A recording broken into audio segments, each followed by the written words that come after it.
So how many of you have played with the value iteration demo? So those who will pass, the rest should take this course again next semester or something. Because I'm telling you to try doing this so you get a better sense of how value iteration works. By the way, at the end of last class, somebody, I'm probably the person who is here, I want to give the person's name, but came to me and told me that they did not know what piazza is. Because they were having a trouble with their Socrative attendance and they asked for how to fix it.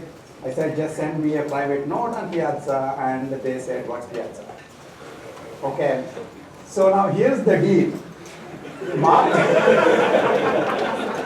So and that person was the happiest student this semester that I have seen. Because that person thought there was only one project, project 0. Because apparently I talked about it in the class.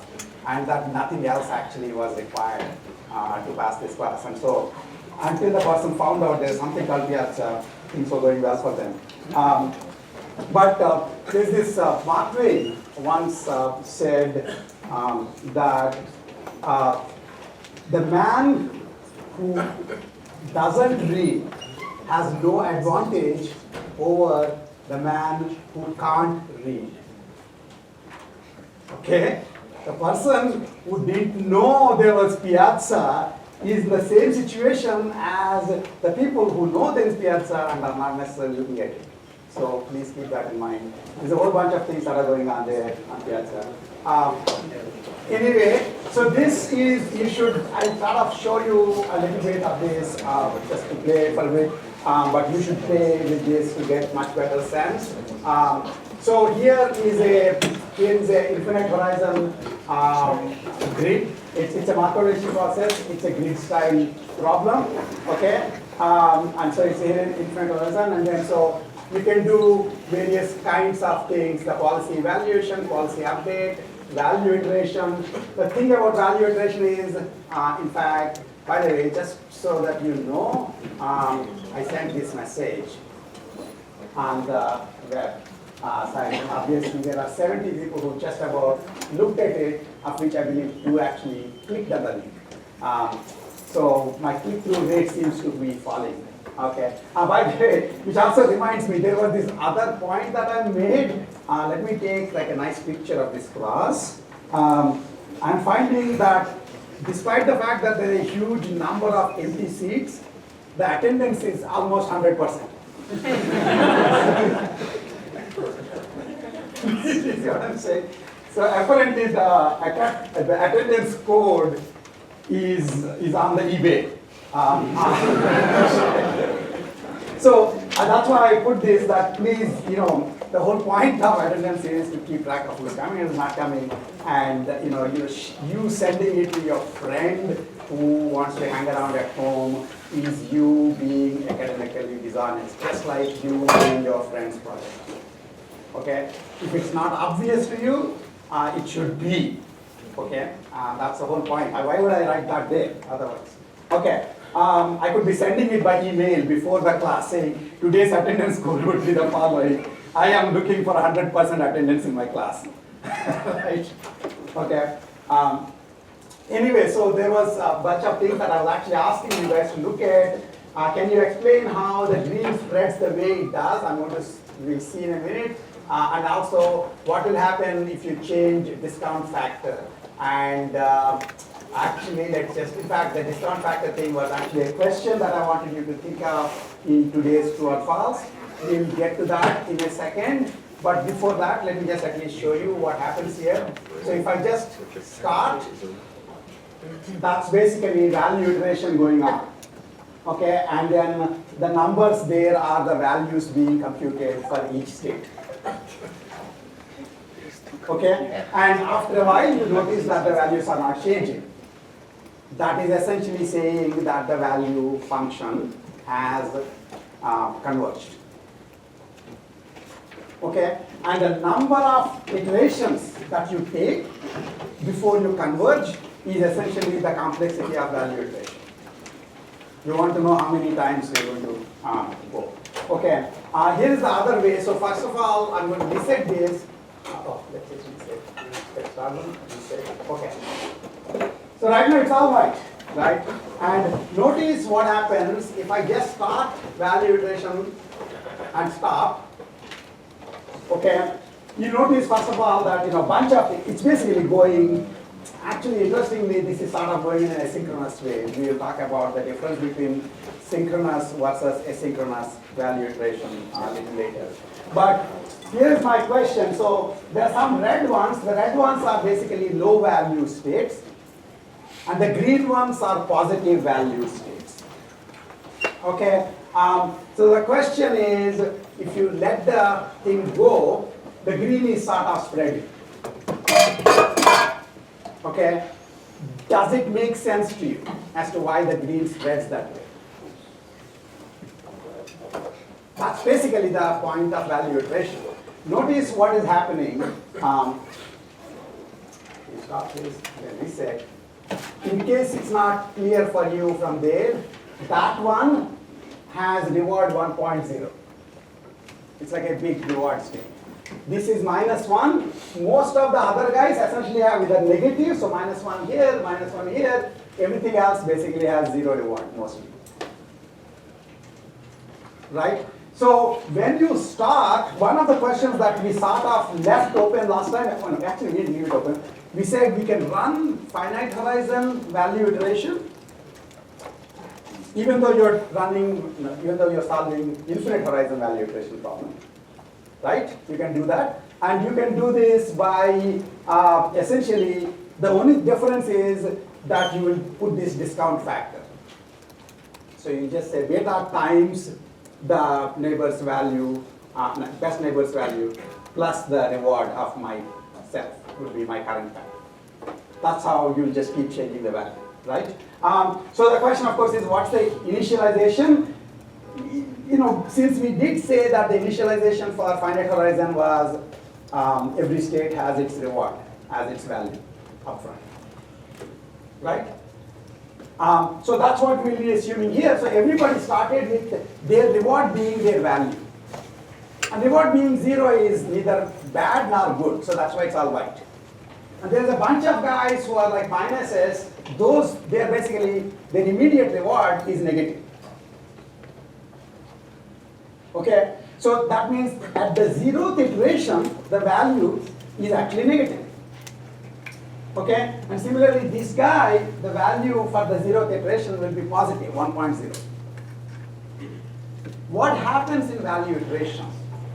In general, what happens essentially is that nodes next to so essentially, remember, you're trying to take the max, right? In the way the value iteration does. You are saying, right now my reward is pretty bad, but then I have rich neighbors around me. I can reach these neighbors by taking the good actions, in which case I will be able to get some of their value to me. That's basically what our value iteration is. Do you understand what I just said? So it's like almost, it's a wonderful life kind of a story. No man who has rich neighbors will be particularly poor, except probably in US. But in general, the point is, if you have rich neighbors, eventually you too will become slightly rich. That's what definitely is happening in value iteration. Okay, but the fact that you have rich neighbors, it's a message that needs to pass to you. You just have a long face, you're looking very sad, and then as the iterations in the value iteration progress, the message passes to you that, hey, about 5-6 miles from you, there are some rich people. And if you take 8 or 9 actions, you will get to go there. So then you suddenly wake up and say, hey, I'm also positive. See what I'm saying? That's what value iteration is. So now if I toggle the value iteration thing, you notice that originally this guy is the only guy that's green, but then slowly the message passes, and even bozos here will start thinking, eventually about 20,000 actions later we can get there. So we too are rich. Do you understand what I'm saying? So beneath this obvious like maxes and updates, etc., what's going on is a pretty obvious computation. And you're just basically looking and computing, you're updating your value. So in fact, there is a difference between synchronous and asynchronous value iterations. And let me actually mention that when we have this picture in front of us. Synchronous value iteration is the one that we think of often, which is basically you have one full iteration. So the 0th iteration, everybody's value. And then everybody in lockstep changes their value for the first iteration. Then everybody in lockstep changes their value for the second iteration. That's the most obvious thing you would think of when you're doing value iteration. Right? That's called synchronous value iteration. But it turns out that for value iterations to converge, the property of value iteration to converge, in the case of finite horizon, you have to do synchronously because eventually you do need what to do when you have 1 stage left, 2 stages left, 3 stages left, 4 stages left. Right? But in the case of infinite horizon, we're using the same program that we wrote for finite horizon, but we don't care about the intermediate results. That's just gobbledygook. What we want is, what is the value that we converge to? And can we converge to the optimal value faster? Okay? So one idea for doing that essentially is actually connected to that, what's called asynchronous value iteration, where it's saying you no longer have to do value iteration synchronously. Anybody can wake up, look at their neighbors, some of who have their first iteration values, some of those who have their 17th iteration values, some of who have their 95th iteration values. And then you just wake up and say, okay, based on these neighbors and the actions I can do, I'm going to update my value. And you go back to sleep. And then wake up again later and update yourself.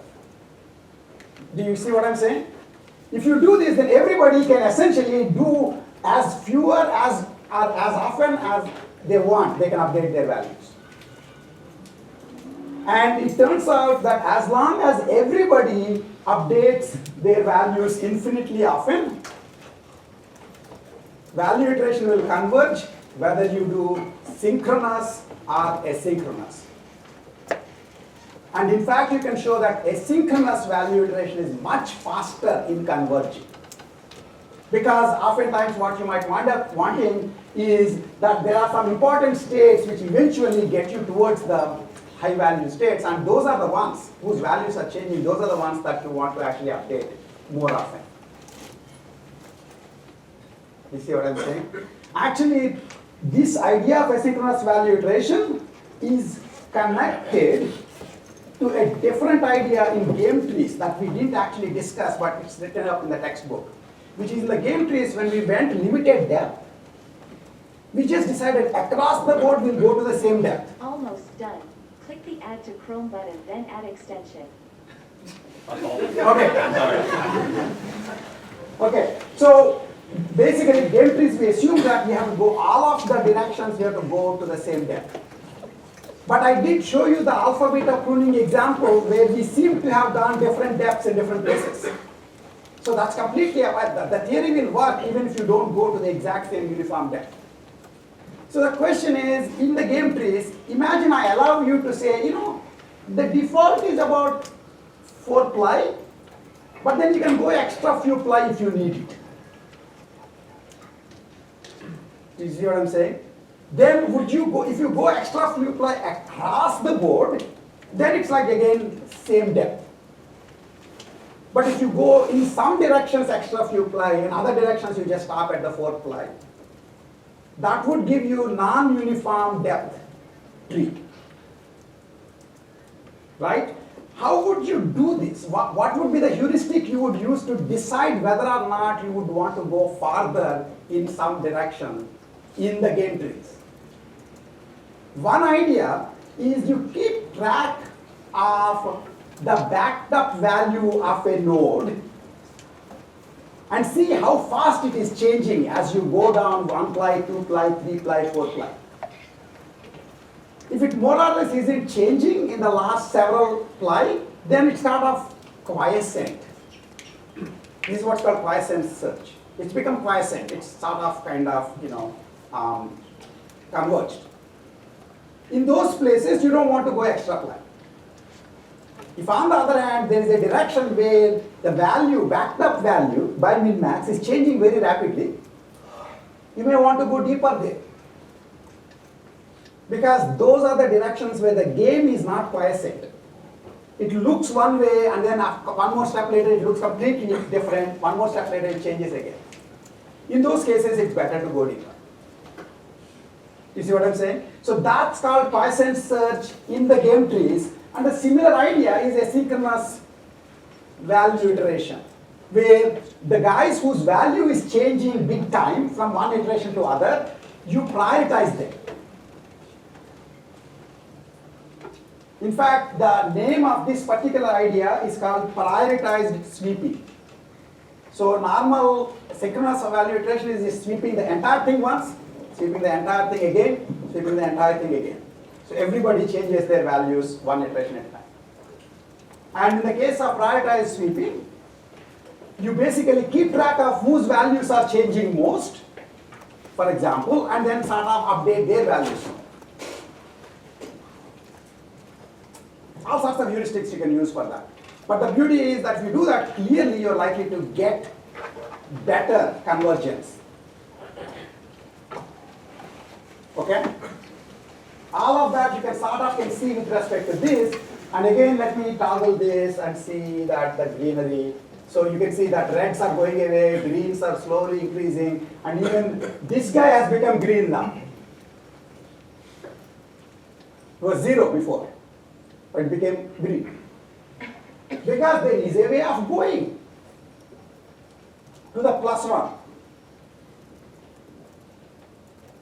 You see what I'm saying? It's a wonderful life story. If you have rich neighbors, where neighborhood is defined in terms of actions that you can do. Like unfortunately, having neighbors with high walls makes them unreachable. So you can't beg them. But if you have an action that means you can actually reach that neighbor, when you have the actions to reach those neighbors, then in some sense you can get a piece of their value to yourself. Because essentially their value minus the cost you took to travel there is now added to your value. This is just common sense. You guys see what's happening here? And then the other thing you notice is that when it is actually going, I can't be sure actually how, in fact, that the code is out there somewhere down here, the code is written here. I'm not quite sure whether he did synchronous or asynchronous, but just by looking at the picture, it seems as if it is asynchronous. Okay? But really, the most important thing is you do realize that value iteration sort of disperses the good news, if there is good news. And one of the interesting things actually in the value iteration is for some guys, actually let's see whether this is happening here. Okay.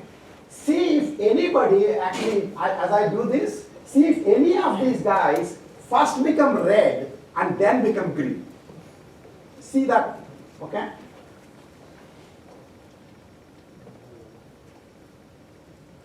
I don't know whether that happened here. I'm going to reset. It is actually possible during the value iteration to find that your value is worse than your current reward because you're surrounded by neighbors who are even bigger losers than you are. Right? You see what I'm saying? With one action, I'm only going to go to people who are worse than me, and I have to take an action. So suddenly, not only am I unhappy, I also become even more unhappy because everybody around me is losers. But then after a while, somebody at the far end finds that they have a rich neighbor. The message comes back to you. So in the textbook, actually, there is a nice little picture for value iteration about how the value iteration, I don't have it right here, but there's a picture which goes like this. They basically show how the different nodes' values converge to their final value. And so suppose there are, you'll see that some of those nodes will come down and go up and converge. Like that. That's because in the beginning, when the value iteration started, they're only getting bad news, bad news, bad news. And then somewhere, the guys at the closer to the rich people will get the positive message, which will then come filtering through to you. You see what I'm saying? All of that fun stuff you can basically make sense just by playing with that. So now let's ask these true-false questions. This one, true or false? Although an agent is guaranteed to get the reward of a state it is in, it's not guaranteed to get the value of the state. Is it true or false? How many people think it is true? How many people think it's false? Okay, nobody thinks it's false. I don't know what's going on with my heuristic. But anyway, so can anybody say why it's true? Why isn't it possible that I would get the value that I have in the state? If I'm in a state which has a high value, why don't I get it? Yes? No, that last, yeah, go ahead. Because there's a because it's a Markov decision process, even though you could want to go one way, you could go the other way. And so, let's say you want to go forward, and the forward has a really amazing reward, but backwards has a really bad reward. You can accidentally go backwards and get no value from the high value state. Okay.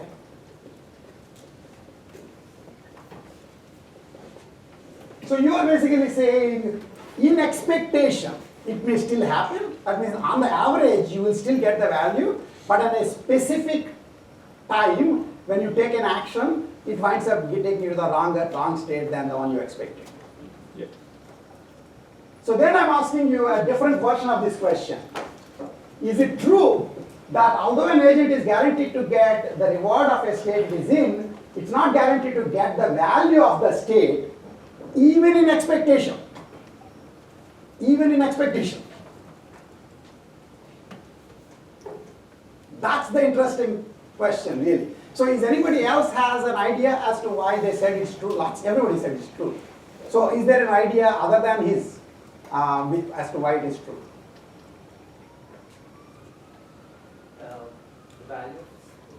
Uh-huh. The value of the state is more complex. It depends on how. No, think about it the following way.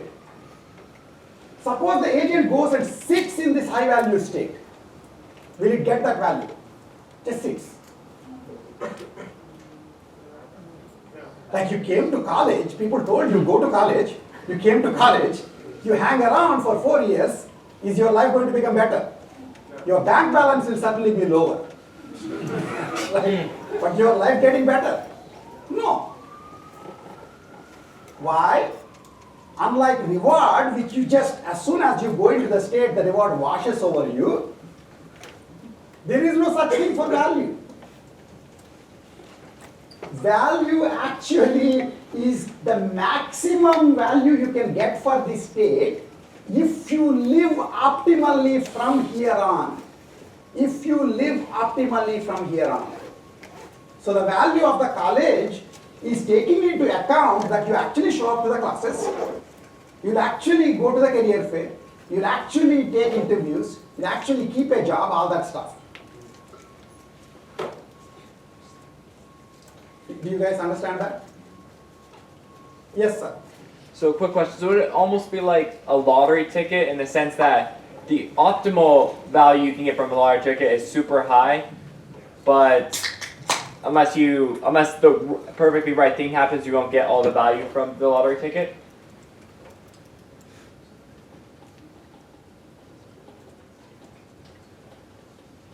What's your name?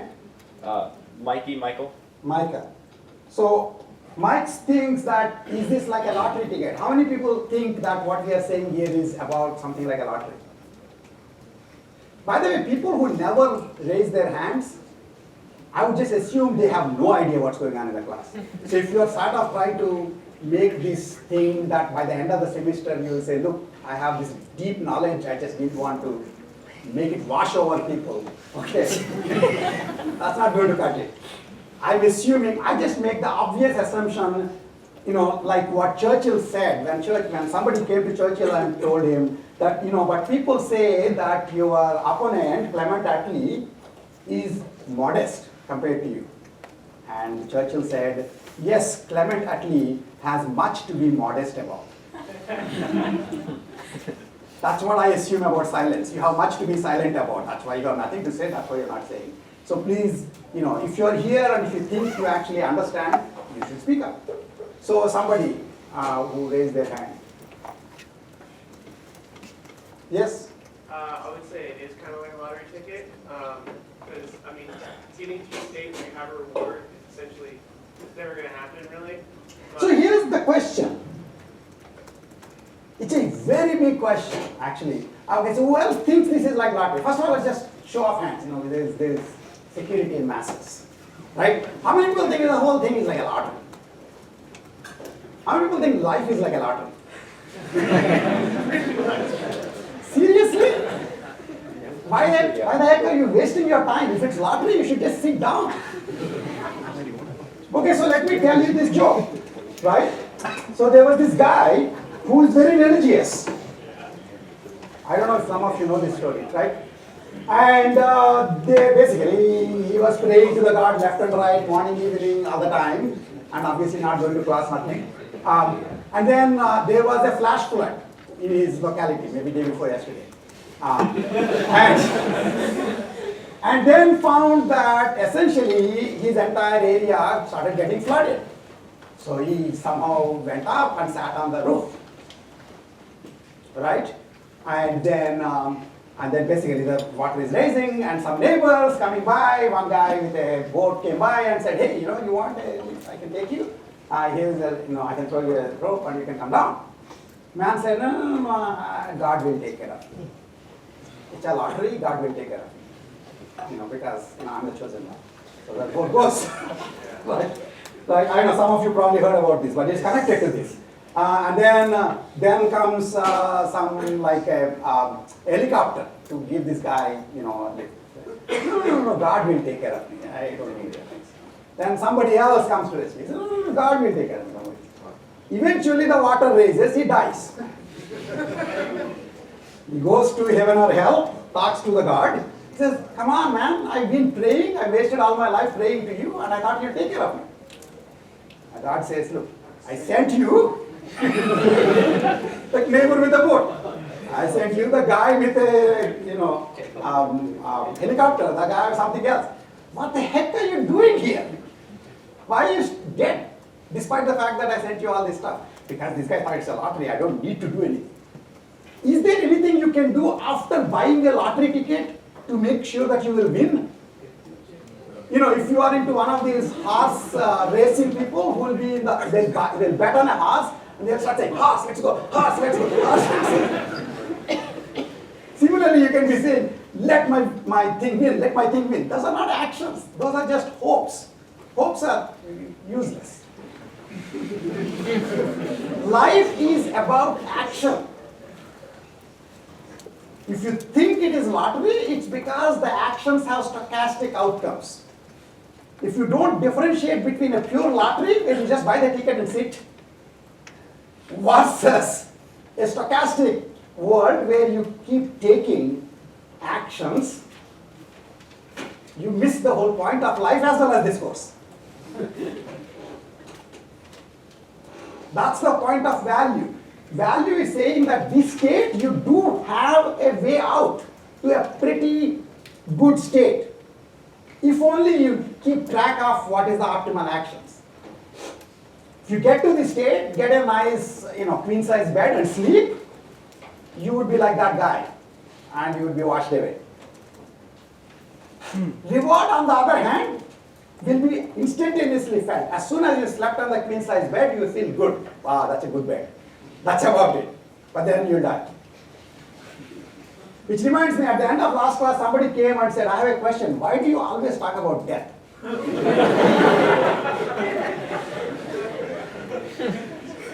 Because I'm trying to make sure that you learn how not to die. You see what I'm saying? That's like the most important lesson of all. Learning how not to die. Okay? Thinking you're in a lottery and I don't have to do anything anyway, that's a great way of dying. Just remember that value is telling you there is a way out if you use your brain. If you shut your brain, it doesn't help.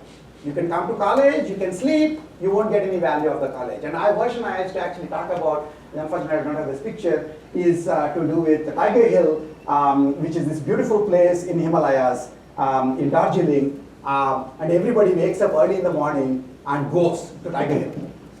And so I also went with them. And then I found that all of them were looking at the sun rising.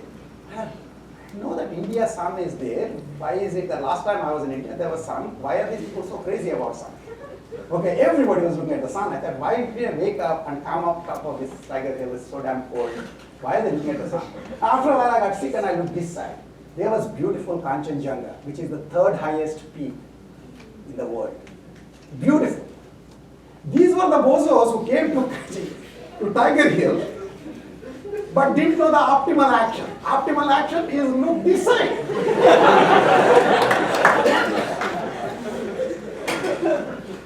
You see what I'm saying? They came back home and said, "Man, we were in Tiger Hill. There was sun. Of course, I've seen sun from my porch. What's the big deal? Why do you keep guys going?" Optimal action is what gets you the value. Optimal sequence of actions will get you the value. Is this, whatever I'm saying here, is this somehow only true of Markov decision processes and not true of A-star search? It's true of A-star search too. If I were to give you H-star, and according to H-star you are in this particular state, and then this one tells you you're only 15 units away from the goal. You say, yeah, I'm 15 units away from the goal, I'll just sit here. You will never go to goal. If you do random actions, you will still not go to goal. The 15 units away tells you that if you do optimal action starting from there, you will get to the goal in 15 units of us. Okay? Any more questions on that? Second question. The smaller the discount factor, the longer it will take value iteration to converge. True or false? You will get your work done somewhere else. Okay?